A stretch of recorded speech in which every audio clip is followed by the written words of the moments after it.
मध्य रेल्वेचे जनसंपर्क अधिकारी यांच्यासोबत बातचीत करतात आमचे प्रतिनिधी उमेश करंजकर. आपण पाहूयात.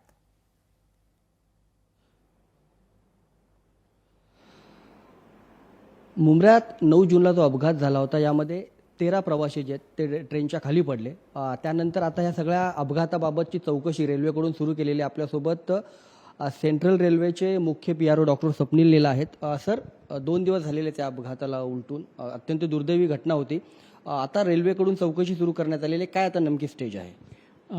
हा जो अपघात झाला होता यामध्ये 8 प्रवासी जे आहेत हे मुंब्रा स्थानकाच्या जवळ ट्रेनमधनं पडले होते आणि 5 प्रवाशांना ठाणा स्थानकावरतून आपल्या हॉस्पिटलमध्ये दाखल करण्यात आलं होतं.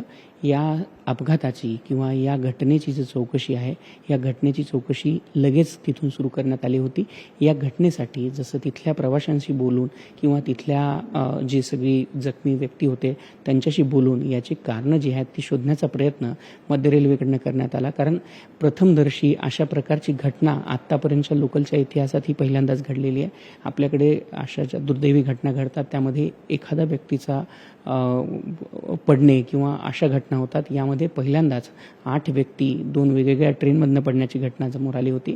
यामुळे यासाठी या घटनेची विस्तृत आणि सखोल चौकशी करता यावी यासाठी आपण 5 लोकांची जी एक समिती आहे, सिनियर ऑफिसर्स आहेत मुंबई मंडळाचे, त्यांची नेमणूक करण्यात आली आहे. यामध्ये परिचालन विभाग, सोबतच इंजिनिअरिंग विभाग, इलेक्ट्रिकल विभाग, मेकॅनिकल विभाग आणि याच्यासोबतच आपल्याकडे जे सिक्युरिटीचा विभाग असतो RPF त्यांची देखील याच्यामध्ये नेमणूक करण्यात आलेली आहे. कारण यातून सकृतदर्शनी असं कुठलंही कारण याच्यामध्ये समोर येत नाही आहे. यामुळे आपला असा प्रयत्न आहे की या घटनेची सखोल चौकशी करण्यात यावी आणि त्यातून अशा प्रकारच्या घटना भविष्यात रोखण्यासाठी काय करता येईल याची चौकशी करण्यात यावी. याचसोबत आदरणीय मंत्री महोदयांनी त्या दिवशीच्या घटनेनंतर जो याच्या अगोदर देखील दरवाजे बंद करण्याच्या नॉन AC कोचेसमध्ये दरवाजे बंद करण्याचा जो प्रयत्न केला होता त्या प्रयत्नाची परत चौकशी केली. यामध्ये प्रवाशांना जी अडचण यामध्ये निर्माण होत होती, कार्बन डायऑक्साईडचं जे प्रमाण आहे साधारण ते दुपटीने किंवा 2.5 पटीने त्या कोचेसमध्ये वाढत होतं. तर ते प्रमाण कमी करण्यासाठी काय करता येईल याच्या दृष्टीनं जो निर्णय घेण्यात आलेला आहे या निर्णयामध्ये 3 निर्णय घेण्यात आलेले आहेत. यामध्ये एक त्या लोकलचा जो दरवाजा आहे तो लोअर्सनी बंद करण्यात येत आहे, ज्यामध्ये आपल्याकडे पट्ट्या, आडव्या पट्ट्या ज्या आहेत त्या लावल्या जातील, ज्यातून हवेला येण्या जाण्यासाठी कुठल्याही प्रकारचा अटकाव होणार नाही. यानंतर दुसरी महत्त्वाची गोष्ट म्हणजे याच्यामध्ये आपण रूफ माउंटेड जी व्हेंटिलेशन सिस्टम आहे ती बसवणार आहोत. रूफ माउंटेड व्हेंटिलेशन सिस्टम बसवल्यानंतर आपल्याला डब्यामधला जो हवा आहे ती हवा बाहेर करण्यात मदत होईल आणि डब्यातील कार्बन डायऑक्साईडचं जे प्रमाण आहे ते नियंत्रित करण्यासाठी मदत होईल. यासोबतच याच्यामध्ये वेस्टिब्युलचा देखील वापर करण्यात येणार आहे, ज्यातून गर्दीचं समायोजित नियोजन जे आहे ते डिस्ट्रीब्युशन जे होईल, इक्विव्हॅलंट डिस्ट्रीब्युशन सर्व डब्यामध्ये होईल. त्यातून एकाच डब्यावरती जास्तीचा भार येणार नाही अशा प्रकारची यंत्रणा निर्माण करण्याचा मानस हा आदरणीय मंत्री महोदयांनी ICF सोबत झालेल्या मीटिंगमध्ये केलेला आहे. आणि यासोबतच या डब्यांची डिझाईन ही टाईम बाउंड मॅनरमध्ये करण्याचा प्रयत्न रेल्वेकडनं केला जातो आहे. कारण या सगळ्या गोष्टी करायला थोडा वेळ लागणार, तोपर्यंत प्रवासी प्रवास करणार. ही जी डिझाईन आहे ही नोव्हेंबर 2025 म्हणजे याच वर्षी पूर्ण करण्याचा मानस आहे.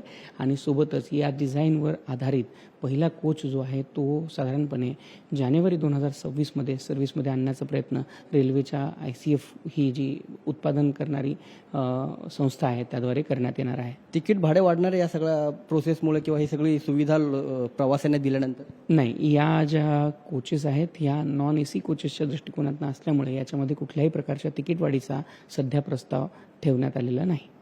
यासोबतच सर, हा सगळा जो अपघात झाला त्यामध्ये आता जसं तुम्ही म्हणालात की पहिल्यांदाच असा अपघात घडलेला आहे, पण जो 2 ट्रॅकमधलं जे अंतर आहे ते नेमकं किती आहे? कारण अनेक वेळा असं सांगितलं जाते की ते अंतर खूप कमी आहे किंवा लोकल ज्यावेळेस टर्न मारते त्यावेळेस त्या अंतरच्या अत्यंत जवळ होते, त्यामुळे हा सगळा अपघात झाला आहे. या ट्रॅकमधल्या ज्या अंतराचे मोजमाप आहे ते त्या दिवशी अपघातानंतर, ह्या घटनेनंतर, अपघात म्हणण्यापेक्षा ह्या घटनेनंतर लगेच मोजण्यात आलं होतं. आणि त्यामध्ये ह्या 2 ट्रॅकमधलं जे अंतर आहे, ट्रॅक सेंटरमधलं जे अंतर आहे ते 4.6 मीटर इतकं आहे. हे ॲडिक्वेट अंतर आहे, कारण आपल्याकडं जे जुने ट्रॅक्स असतात त्यामध्ये 4 मीटरपासून अंतरांची सुरुवात होते, तर या 2 ट्रॅकमध्ये 4.6 मीटर इतकं ॲडिक्वेट अंतर आपल्याला मोजून आलेलं आहे. पण आता 2 दिवस उलटून गेलेत, रेल्वे प्रशासनाला किंवा जो आता अपघात झाला या अपघाताबाबत काही ठोस कारण मिळाले का बाबा? या माझा आवाज सगळ्यामुळे आपल्यापर्यंत किंवा पोहोचतोय? काही ठोस पुरावे मिळेल का या सगळ्या कारणामुळे हा जी अपघात उमेश, झाला? 2 लोकल एकमेकांना घासले गेल्याचं आता सध्या माहिती समोर येते. त्या संदर्भात जनसंपर्क अधिकारी यांची प्रतिक्रिया आपण जाणून घेऊया. 5 सिनियर अधिकाऱ्यांची जी कमिटी आहे तिची नेमणूक करण्यात आलेली आहे आणि या नेमणुकीच्या माध्यमातून यामध्ये कुठलाही जी गोष्ट आहे किंवा कुठलाही ॲस्पेक्ट आहे तो न सोडता यामधल्या प्रत्येक ॲस्पेक्टवरती, प्रत्येक दृष्टिकोनांना या घटनेची सखोल चौकशी करण्याचा जो आदेश आहे तो या सर्व कमिटीला देण्यात आलेला आहे. 2 लोकल एकमेकाला घासल्या गेल्यात असं म्हटलं जातंय, काय याच्यामध्ये तथ्य आहे? मी आत्ता जसं आपल्याला सांगितलं की या 2 ट्रॅकमध्ये 4.6 मीटरचं अंतर होतं, त्यामुळे ह्या लोकल एकमेकाला घासण्याची शक्यता ही ऑलमोस्ट निग्लिजिबल आहे.